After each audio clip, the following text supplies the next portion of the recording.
بسم اللہ الرحمن الرحیم، السلام علیکم۔ پاکستان ٹوڈے کے ساتھ میں ہوں منصور اعظم قاضی۔ ناظرین، کچھ ماہ پہلے ثانیہ موٹر وے ہوا تھا جس کے اوپر پوری قوم کی طرف سے ایک بیک لیش آیا تھا۔ اس کے بعد کچھ ایسی سٹیٹمنٹس آئی جس کے اوپر دوبارہ ایک بیک لیش آیا پولیس کے اوپر۔ 13 سپٹمبر 2020 کو ایک ٹویٹ آتی ہے جس میں کہا جاتا ہے as a brother of 7 sisters taking an action against perpetrators of violence against women is a cause very personal to me. Victim blaming of an already repressed strata of society at any level can't be condoned. یہ tweet آیا اور یہ tweet بھیجا اس وقت کے inspector general of police انعام غنی صاحب نے، جس کے بعد پوری کمانڈ کو ایک میسج بھی گیا۔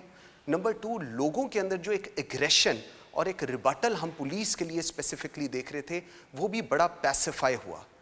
اس کے بعد وہ جو ملزمان تھے ان کو گرفتار بھی کیا، پنجاب پولیس نے کیا، اور اب ان پہ کیس بھی چل رہا ہے۔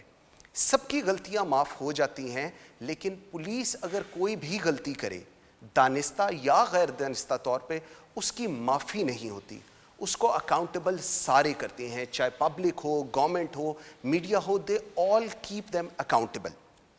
ایز اے نیشن ہم بات کرتے ہیں اس سوسائٹی کی، اس ملک کی، ہماری ایکسپیکٹیشن لیول کیا ہے پولیس سے؟ ہماری ایکسپیکٹیشن لیول کیا ہے ایک بیٹ کانسٹیبل سے لے کر انسپیکٹر جنرل آف پولیس تک؟ اور جتنے بھی پنجاب کی یا ملک کے اندر سانحات ہوئے جو کہ دل کو دہلا دیتے ہیں، انسانیت شرمندہ ہو جاتی ہے، چاہے سانحہ ساہیوال ہو، ماڈل ٹاؤن ہو، PIC ہو، فیصل آباد میں گاؤں کو جلا دیا گیا تھا ٹوبا ٹیکسن میں، جیل بریک ہو سیالکوٹ کی، یہ وہ ساری چیزیں ہیں جس کو لے کر ایک ہسٹری ہے ہم ساروں کے پاس۔ لیکن اس کو کیا ہم ٹھیک کر سکتے ہیں؟ اس کو ٹھیک کرنے کے لیے کیا ضرورت ہے؟ اور اگر اس کو ٹھیک کرنا ہے تو اس کا ٹائم فریم کیا ہوگا؟ اس ٹائم فریم کے لیے کتنی دیر تک کسی کا ٹینیور کمپلیٹ ہو سکے گا یا نہیں ہو سکے گا، یا صرف یہ باتیں ہی ہوتی رہیں گی؟ اس تمام تر صورتحال پہ ہم نے بات کریں گے اپنے آج کے پروگرام میں۔ I am very grateful to Inam Ghani Sahib, inspector general of police Punjab نے ہمیں جوائن کیا ہے۔ It is your first interview with any channel, thank you very much for that. اور the question would be a bit tough because I know you can handle it. اچھا انعام صاحب، سب سے پہلے let me start from the very beginning. Police order 2002 54 amendments آ گئیں، اور آج بھی جو پولیس آرڈر ہے، do you think it serve the purpose of Punjab police? بات یہ ہے کہ 1947 میں پاکستان بنا، 1861 کا پولیس ایکٹ چل رہا تھا، ٹھیک، پولیس رولز انگریزوں کے زمانے کے۔ اس کے بعد امینڈمنٹس کی باتیں ہوئیں، بہت سارے کمیشنز بنے، پھر ultimately we got this police order 2002۔ کہیں پہ وہ اس وقت ہے، کہیں پہ نہیں ہے، سوائے پنجاب کے اپنے اوریجنل فارم میں اٹ از نو ویئر۔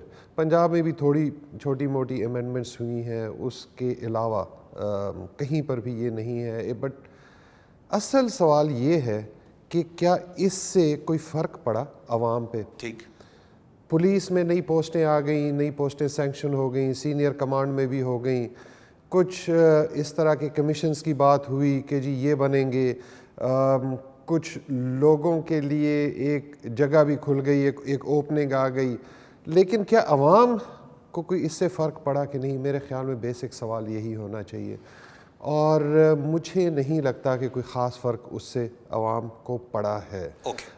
اس کی وجہ یہ ہے کہ جن چیزوں میں تبدیلی آنی چاہیے تھی، جو چیزیں چینج ہونی چاہیے تھیں، جو کمیشنز بننے تھے، جو ڈیفرنٹ اکاؤنٹیبلٹی کے میکینزمز بننے تھے، وہ نہیں آئے، اور ہم صرف اور صرف اس کو پولیس کی حد تک ہی ہم نے رکھا کہ پولیس کا نامنکلیچر کیا ہوگا، IG کو PPO کہیں گے، SSP لاہور ایک زمانے میں ہوتا تھا، پھر اس کو اب CCPO لاہور کہیں گے، وہاں پہ DIG یا ایڈیشنل IG لگائیں گے۔ اس کے علاوہ کیا فرق پڑا پولیس آرڈر 2002 میں؟ اور میرے پاس اس کا کوئی جواب نہیں ہے۔ میرے خیال میں زیادہ بہتر یہ ہوگا کہ جو بھی قانون ہو، بھلے وہ 1861 کا ہو، 2002 کا ہو، 2017 کا ہو، لیکن وہ اس طرح کا ہو جس سے عوام کو فرق پڑے اوور آل۔ KP کا 2017 police law, how do you rate that? Police order 2002 میں امینڈمنٹس ہوئی ہیں، لیکن وہاں پر بھی اگر آپ دیکھ لیں تو کیا وہ پوری طرح وہاں پہ اس وقت نافذ ہے، اور کیا اپنے اوریجنل فارم میں جو وہاں پہ مختلف چیزیں اس میں انویزیج کی گئی تھیں کیا وہ ہیں، کیا اس میں اس طریقے سے عوام کو شامل کیا گیا ہے جس طریقے سے ہونا چاہیے، کیا وہ ہے، کیا وہ انڈیپینڈنس جو پولیس کو ملنی چاہیے کیا اس میں ہے، وہ ساری چیزیں اس وقت بھی میرے خیال میں it's a big question mark. اور اس کے بعد اگر آپ کو یاد ہو تو سپریم کورٹ آف پاکستان نے اس پہ ایک پولیس ریفارمز کمیٹی بنائی، جسٹس کمیشن، اور اس میں سینئر پولیس آفیسرز بھی تھے، اس میں ریٹائرڈ پولیس آفیسرز بھی تھے، اور بڑے ڈیٹیل سے اس پہ کام ہوا۔ اگر تو پولیس آرڈر 2002 ایک اس طرح کا ڈاکومنٹ ہوتا جو کہ آپ سمجھتے کہ اس میں ہر چیز ٹھیک ہے، تو پھر 2017 کا کے پی والا نہ آتا، اور پھر یہ امینڈمنٹس جو انہوں نے پروپوز کی ہیں وہ نہ آتی۔ یہ ساری چیزیں اٹس اے لیونگ ڈاکومنٹ، اور میرا اپنا ذاتی خیال یہی ہے کہ ہمیں آگے اس کو لے کے چلنا چاہیے۔ جو پولیس ریفارمز کمیٹی کی کا جو ایک ڈاکومنٹ وہاں پہ بنا ہے، اس ڈاکومنٹ کو آگے لے کے چلنا چاہیے، اور اسی سے شاید کوئی امپروومنٹ آئے۔ I have almost interviewed all the provincial IGs. ساروں کا کنسنسس ہے کہ پولیس لا پاکستان میں ایک ہونا چاہیے، لیکن نہیں ہے۔ Law and order provincial subject ہے، but criminal and all that that's a federal subject. What's your take on that?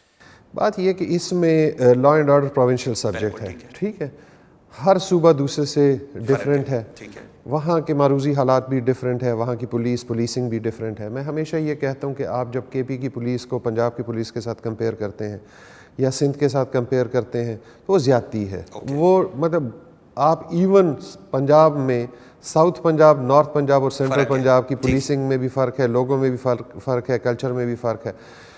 سو ضروری نہیں ہے کہ ایک چیز جو ایک جگہ چلے وہ تمام جگہ پہ چلے۔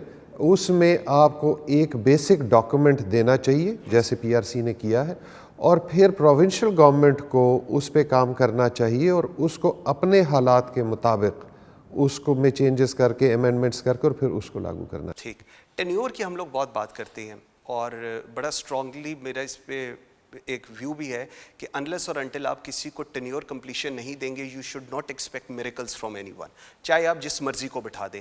پنجاب کے اندر ہم نے دیکھا you are the 6th IG in last 2.5 سال کے اندر، کیا امپیکٹ پڑتا ہے اس کا اوور آل؟ بات یہ کہ کوئی زیادہ امپیکٹ نہیں پڑتا، مطلب ہم آلموسٹ ایک ہی سینیورٹی کے ہوتے ہیں، اور اس میں گریڈ 21 یا 22 کا افسر ہوتا ہے، ٹریننگ ہماری ایک جیسی ہے، نوکری بھی تقریباً ہماری ایک جیسی ہے، پولیس فورسز جہاں پہ ہم کام کر رہے ہیں اس کے پرابلمس، اس کا باقی سارا کچھ بھی ایک جیسا ہے۔ ٹینیور اگر لمبا ہو، آپ کو ٹائم مل جاتا ہے، جو آپ نے سوچا ہوتا ہے کہ میں کیا کرنا چاہتا ہوں وہ آپ کو امپلیمنٹ کرنے کے لیے ٹائم مل جاتا ہے۔ لیکن یہ بھی جو ہم گلہ کرتے ہیں مختلف IG صاحبان، میرے خیال میں یہ زیادتی اس لیے ہے کہ کیا ہم SHOs کو ٹینیور پورا کرنے دے رہے ہیں، ہمارے DPOs کو کیا ہم ٹینیور پورا کرنے دے رہے ہیں، کیا RPOs کو ٹینیور پورا کرنے دے رہے ہیں؟ اچھا، اور اگر نہیں کرنے دے رہے تو اس کے کیا وجوہات ہیں، یہ بھی دیکھنے والی چیز ہے۔ سو پولیس کا بہت زیادہ فرق ہے باقی محکموں سے جہاں پہ ہمیں کمپیئر کیا جاتا ہے۔ اگر ہم یونیفارم پہنتے ہیں تو آپ ہمیں باقی یونیفارمڈ فورسز کے ساتھ اس لحاظ سے اس طریقے سے کمپیئر نہیں کر سکتے ہیں۔ ہمارے پاس کوئی ریزروز نہیں ہوتے ہمارے، اگر سپوز میرے پاس 83 ویکنسیز ہیں ایک گریڈ میں، وہ ساری کی ساری پوسٹس ہیں، اور وہ سارے کے سارے امپورٹنٹ پوسٹس ہیں، ایک جگہ سے نکال کے دوسری جگہ، دوسری سے نکال کے تیسری جگہ وہ کرتے ہیں۔ گورنمنٹ کے پاس بھی ایک پول ہے، فیڈرل گورنمنٹ کے پاس، وہ انہی آفیسرز کو روٹیٹ کرتے رہتے ہیں مختلف پروونسز میں۔ اچھا، پھر ٹریننگز آپ کی چل رہی ہوتی ہیں، پھر ریکوائرمنٹس۔ سو اس میں اگر ہم یہ کہیں کہ آپ ایک بہت فکس ٹینیور چلا سکتے ہیں، میرے خیال میں یہ بہت مشکل ہوگا کہیں پر بھی۔ جہاں پر حالات ٹھیک رہے، آپ نے پروونسز میں بھی دیکھے، کے پی میں آپ کو 3-3.5 سال گزارنے والے IGs ملے ہوں گے، یہاں پنجاب میں بھی آپ کو اسی طرح لمبے ٹینیور والے IGs، IB میں آپ کو DGs ملے، FIA میں آپ کو DGs ملے۔ جہاں پہ حالات ٹھیک رہے وہاں پہ انہوں نے ٹینیورز پوری بھی کی اور لمبی ٹینیورز بھی گزاری۔ سو یہ اس طریقے سے اسٹریٹ جیکٹڈ میرے خیال میں نہیں کیا جا سکتا۔ ابھی ہم لوگ تھوڑی سی ٹینیور کی بات کر رہے تھے، ایک ٹینیور ہے جو IGs کا ہے، جو آبویسلی گورنمنٹ ڈیسائیڈ کرتی ہے، وہ ایک آل ٹوگیدر ڈفرینٹ ان کی اسکول آف تھاٹ کیا اینڈ آل دیٹ. آپ نے خود ایک بات کی اور میرا سوال بھی یہ تھا, S H Os, D P Os, ان کا ٹینیور آپ لوگوں کے ہاتھ میں, specifically I Gs if they gave a policy کہ اگر اس ایس ایچ او کو لگایا ہے تو یہ اپنا ٹینیور پورا کرے گا, یہ نہیں ہوگا. پورے پاکستان میں ایوریج ٹینیور از 3 سے 4 مہینے for an S H O. Do you think it's okay, یا اس میں کہاں پر ایرر آپ سمجھ رہے ہیں؟ نہیں, بہت بڑا پرابلم ہے. بہت بڑا پرابلم اس لیے ہے کہ آپ اگر ایک ایس ایچ او کو سیٹل ہونے نہیں دے رہے, یا ایون جو ایس ڈی پی او ہے, D S P, A S P, اس کی پوسٹنگز ہم کرتے ہیں, یا ڈی پی اوز کی پوسٹنگز ہم کرتے ہیں, ان کو اگر آپ ایک ٹینیور پورا نہیں دے رہے ہیں تو ایک علاقے میں جیسے ایک ایس ایچ او جاتا ہے, شروع میں اس علاقے کو سمجھنا, اس کے کرائم پیٹرنز کو سمجھنا اور پھر اس پہ کام کرنا, اور پھر وہ جو اس کے لیے اس نے پلان کیا ہے اس پلان کو کامیابی کی طرف لے جانے کے لیے اس کو وقت چاہیے. مصیبت یہ کہ ہم ہر دفعہ ہمارا خیال یہ ہوتا ہے کہ اپنی اتھارٹی اسٹیبلش کرنے کے لیے ہمیں پوسٹنگ ٹرانسفرز کرنی چاہیے, تو اس سے سم ہاؤ یہ ایس ایچ اوز میں ایک خوف مجھ سے ہوگا کہ میرا یہ بڑا پکا ماننا ہے کہ جی آپ کو transfer for the sake of transfers نہیں کرنے چاہیے. اگر آپ کسی کو سمجھتے ہیں کہ وہ ٹھیک نہیں ہے تو پھر اس کو take that person to task. صرف اس کو ٹرانسفر کر دینا از نو پنشمنٹ, اور ادروائز بھی آپ ٹرانسفر کر کے اگر ایک جگہ سے اٹھا کے دوسری جگہ لے کے جا رہے ہیں اور دوسرے سے تیسری جگہ اور آپ نے میوزیکل چیئرز بنائی ہوئی ہیں تو اس کا کوئی فائدہ نہیں ہے. ٹھیک. پنجاب میں 36 اضلاع ہیں جن میں ڈی پی اوز کی, میں ذرا ڈی پی اوز سے پھر بعد میں آر پی اوز پہ آتا ہوں. ڈی پی اوز لگے ہوئے ہیں, اور آپ کا بھی میرے خیال میں وہی ویو ہوگا, ڈی پی او جو ہے وہ 19ویں گریڈ کا ہے. بہت سارے ڈی پی اوز 18ویں کے لگے ہوئے ہیں, بہت سے ڈی پی اوز ایسے ہیں جنہوں نے ایم سی نہیں کیا ہوا, بہت سارے ڈی پی اوز ایسے ہیں جن کا ایم سی ہونے میں بھی ابھی 3 سے 4 سال ہوں گے. کیوں ان کو ڈی پی اوز لگایا جا رہا ہے؟ بات یہ ہے کہ آپ کے پاس کیا گریڈ 19 میں اتنا بڑا پول ہے کہ اس سے آپ سلیکٹ کریں. دوسری بات یہ ہے کہ اگر آپ کی جو سینکشن اسٹرینتھ ہے گریڈ 19 کی, اس میں آپ کے پاس اس وقت سرونگ کتنے ہیں. ٹھیک ہے, اچھا پھر وہی والی بات کہ جی یہ ہم جب بھی اس کو وہ دیکھتے ہیں, آپ کے پاس یہاں سی پی او میں اے آئی جیز ہیں, آپ کے پاس آر آئی بیز جو ریجنل انویسٹیگیشن برانچ, وہاں پہ آپ کو گریڈ 19 کے آفیسرز چاہیے. آپ کو انویسٹیگیشن برانچ جو ہمارا پنجاب ہے اس میں سینئر آفیسرز چاہیے. سو گریڈ 19 کا جو پول ہے وہ ہے چھوٹا, اس میں آفیسرز کم ہیں, پروموشنز نہیں ہو رہی ہیں. پی ایس پیز آج آپ اسٹیبلشمنٹ ڈویژن سے نکال لیں کہ کتنی ویکنسیز ہیں گریڈ 18 میں, گریڈ 19 میں, اس سے آپ کو ایک اندازہ ہو جائے گا کہ ہمارے پاس الٹیمیٹلی فیلڈ میں کتنی اسپیس ہے ٹو پلے ود, اور اس میں پھر مجبوراً ہمیں گریڈ 18 والے لگانے پڑتے ہیں. ویورز ایک چھوٹی سی بریک لیتے ہیں, اور جب ہم بریک سے واپس آتے ہیں تو یہیں سے بات شروع کرتے ہیں. میرے ساتھ رہیے.